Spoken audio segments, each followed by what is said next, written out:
Նոր ձևավորված կառավարության առաջիկա անելիքներին ամբողջական անդրադարձ կլինի 2026-31 թվականների գործունեության ծրագրի քննարկումների ժամանակ։ Նոր անդամներով համալրված գործադիրի առաջին նիստին հայտարարեց վարչապետը։ Մեր գործունեության մի հսկայական հատվածը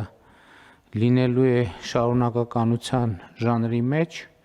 բայց նաև ակնհայտ է, որ մենք պետք է անենք որոշ վերանայումներ, մեր աշխատանքը ավելի արդյունավետ իրականացնելու համար, այն ինչ նախորդող շրջանում չի ստացվել, մենք իհարկե պետք է վերլուծենք եւ վերլուծում ենք եւ վերլուծել ենք դրա պատճառները եւ պիտի անենք անհրաժեշտ հետեւություններ, իսկ այն ինչ ստացվել է, դա էլ պետք է վերլուծենք, վերլուծել ենք, վերլուծում ենք եւ պետք է առավել արդյունավետ մոտենանք հարցերին եւ փորձենք մեր աշխատանքը դարձնել առավել արդյունավետ։ Կառավարությունը 15 միլիարդ 65 միլիոն դրամ հատկացրեց 63.5 կիլոմետր ճանապարհների նորոգմանը, 76.4 կիլոմետր ճանապարհների միջին նորոգմանն ուղղվեց 3.7 միլիարդ դրամ, 1.6 միլիարդ դրամ կլաստերային դպրոցներ տանող 10.6 կիլոմետր ճանապարհների նորոգման համար։ Վարչապետը ուշադրություն հրավիրեց Սևանի շուրջ ճանապարհների նորոգման ծրագրերին։ Նորոգվողների ցանկում է նաև Ծովակ-Վարդենիս 9 կիլոմետր ճանապարհահատվածը։ Երկար մտածում ենք, թե ինչ տարբերակով է պետք առաջ գնալ, որովհետև ի սկզբանե նախագծված է ինքը բավական մեծ բարձրություն էր նախատեսում, որը մենք հասկացանք, որ չարժի այդքան ծախս անել, որովհետև իրատեսորեն Սևանը այդքան չի բարձրանալու, որ այդքան բարձրացնելու անհրաժեշտություն ունենանք, դրա համար մենք ավելի փոքր ծախսով ավելի քիչ կբարձրացնենք ճանապարհը։ Իհարկե այս մոտեցման թերությունն այն էր, որ ճանապարհի այդ հատվածը ըստ էության Սևանի շուրջ միակ կտորն է, որ լավ վիճակում չի գտնվում։ Ընդհանուր երկարությունը 20 կիլոմետրից ավել է։ Մենք այս նախագծով կոնկրետ 3 լոտերով ենք պլանավորում իրականացնել։ Այսօրվա ներկայացված երկարությունը 9 կիլոմետր է, մյուս երկու նախագծերը այս պայն փորձակնությունների փուլում են գտնվում։ Վստահ ենք, որ 27 թվին Սևանի շուրջը վատ վիճակում գտնվող ճանապարհ չենք ունենա։ Խուդայցյանը հավաստիացրեց, հաջորդ տարի այդ հատվածում անբարեկարգ հատվածներ չեն լինի։ Վարչապետը թվարկեց ծրագրերը, անդրադարձավ նաև կրթահամալիրների կառուցման ծրագրերի քննարկումներին, նշելով, որ կառավարությունն այդ ծրագրով պատասխանատվություն է կրում երեխաների ստացած կրթության որակի համար։ Մեզ պետք է միջավայր, երկրորդը պատշաճ լաբորատորիաներ, մարզական ենթակառուցվածքներ եւ այլն եւ այդպես շարունակ, ինչպես նաեւ պատշաճ որակավորված մանկավարժական կադրեր։ Եվ սա շատ կարևոր եւ ռազմավարական նշանակության նախագիծ է կրթության որակի հետ կապված։ Երեք լուրերով նայում եմ, որ այս տարի ընդունելության քննություններին անբավարար ստացած դիմորդների թիվը նախորդ տարվա համեմատ էականորեն ավելի մեծ է։ Սա ահազանգ է, մենք պետք է հասկանանք։ Ըստ ամենայնի մենք դանդաղում ենք մեր բարեփոխումների ճանապարհին, որովհետև շատ ենք կոմպրոմիսների գնում, անընդհատ գնում ենք կոմպրոմիսների եւ արդյունքում ով է դրանից տուժում։ Տուժում են երեխաները։ Որովհետև եթե լավ պետք է առերեսվենք, հա, ասենք ատեստավորման գործընթացը։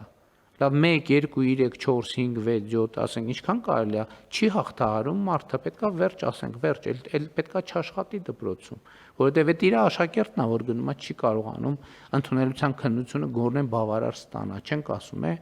գերազանց ստանա, գոնե բավարար ստանա։ Սրանք խնդիրներ են, էլի եմ ասում, շատ են կոմպրոմիսի գնում, անընդհատ հենց ինչ որ բաներ անում։ Որոշումները կայացված են, պետք է շատ հստակ, հատու, վճռական ձևով պետք է իրականացնել։ Եվ որևէ կասկածի տեղ չկա, որովհետև որևէ կասկած չկա, որ մենք դա անում ենք երեխաների շահերից ելնելով։ Գլխավոր դատախազը անդրադարձավ պետշահերի պաշտպանության հայցով կնքված հաշտության համաձայնությամբ Հայաստանի սեփականության իրավունքը վերականգնված Երևանի Աղայան փողոցի 7-րդ շենքի նկուղային տարածքը եւ հողամասը պետական գույքի կառավարման կոմիտեին ամրացնելու նախապատմությանը, որն առնչվում է նաեւ քաղաքաշինության նախկին նախարար Վարդան Վարդանյանին։ Հայցի քննության ընթացքում առաջարկվել էր հաշտության համաձայնություն, որը դատարանի 2026 թվականի ապրիլի 14-ի վճռով հաստատվել է։ Վարչապետը կարևոր համարեց վերադարձված գույքերի հետագա ճակատագիրը, նշեց քաղաքացուց նամակ է ստացել, թե համայնքին վերադարձված գույքը համայնքը կրկին ուզում է վերադարձնել անձին, ումից վերադարձվել է համայնքին։ Փաշինյանն անհրաժեշտ համարեց վերադարձված տարածքների հետ կապված հայցակարգային մոտեցումներ մշակել։ Այգիներ կա, որ տենց բանակցելով վերադարձվել են, այնտեղ այգիներում ներդրումներ արվել են, բայց մեր ոչ մի հաշվետվության, ոչ մի հաշվառման մեջ չի երևում։ Էս էլա պետք է անել։ Երկրորդը մենք հայեցակարգային առումով հիմա մենք ունենք կրիտիկական ենթակառուցվածքներ, այլ մեխանիզմներ էլ կան, որի շրջանակում հետի հետ կապված process-ներն ենք տանում, բայց կան նաև օրինակ խոշոր ձեռնարկություններ, որոնք պետք է վերադարձվեն, բայց մտածելով այդ խոշոր ձեռնարկություն հետի պարագայում մենք հայեցակարգային մակարդակում կողմնորոշվել ենք, դա լինելու է պետական սեփականություն, որը հանձնվելու է հավատարմագրված կառավարման, այս պարզ է, բայց արտադրական ձեռնարկություններ, որոնք կլինեն, ես չեմ կարծում, որ մենք դա պետք է պահենք կառավարման ներքո, որտեղ խնդիր կլինի, դա պետք է մենք թափանցիկ մրցույթներով մասնավորեցնենք անպայման։ Իհարկե կառավարության որոշակի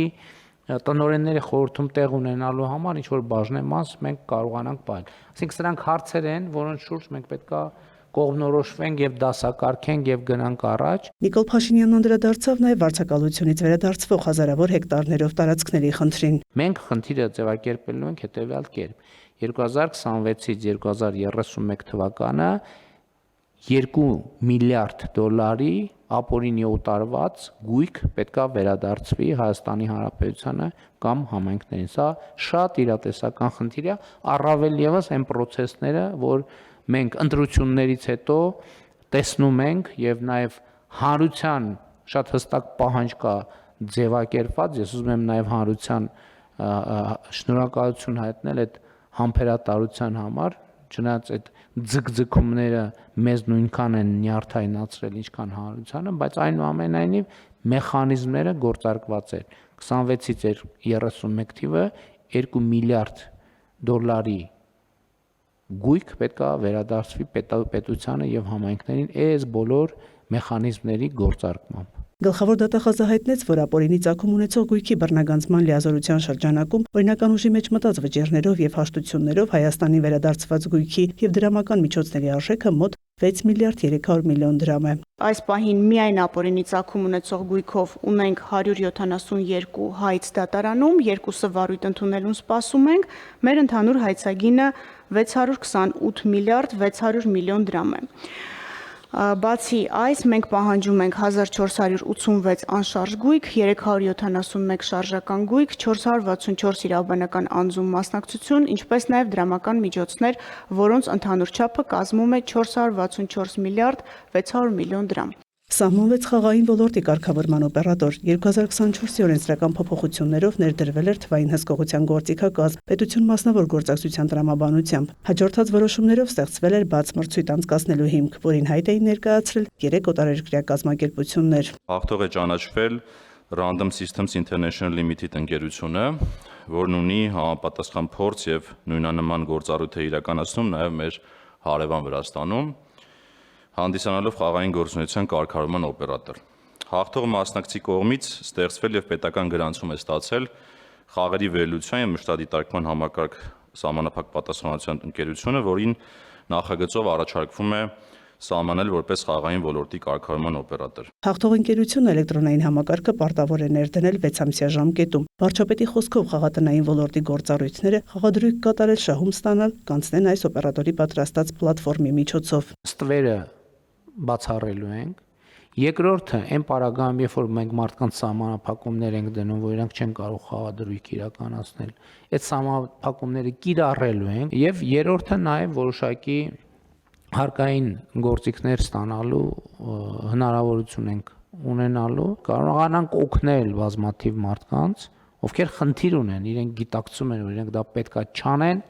բայց խնդիրը մենք այդ մարդկանց ներառյալ իրենց դիմումի համաձայն այդ մեխանիզմն էլ պետք է մենք դնենք, մարդը որ գա դիմի, որտեղ այնց դեպքեր եղել, այնց փողոցում մարդ կանգնեցել, ասում է չեմ կարող, մի բան արեք, ինձ այս խնդրից փրկեք։ Մարդը պետք է կամ ընտանիքի անդամը հնարավորություն ունենա դիմում գրել, ասել այս մարդուն արգելեք, որ ինքը խաղադրույք կատարի։ Նախորդիվ գովազդը սահմանափակվել, ավելացվել հարկային բեռը, ստվերը կրճատելու քայլեր են արվել։ Սա ոլորտի կարգավորման եզրափակիչ փուլն է, նկատեց վարչապետը, շեշտելով ընդհանուր առմամբ դաշտը ավելի թափանցիկ կդարձվի։ Նոր համակարգը կգործի 2027 թվականից։ Բարձր տեխնոլոգիական արդյունաբերության նախարարությունը կվերանվանվի բարձր տեխնոլոգիական արդյունաբերության եւ արհեստական բանականության, աշխատանքի եւ սոցիալական հարցերի նախարարությունը, աշխատանքի եւ բարեկեցության, արտաքին գործերի նախարարությունն էլ արտաքին գործերի եւ միջազգային առևտրի նախարարություն։ Կառավարության առաջարկը կուղարկվի խորհրդարանի հաստատմանը։ Մայա Խաչատրյան, լուրեր։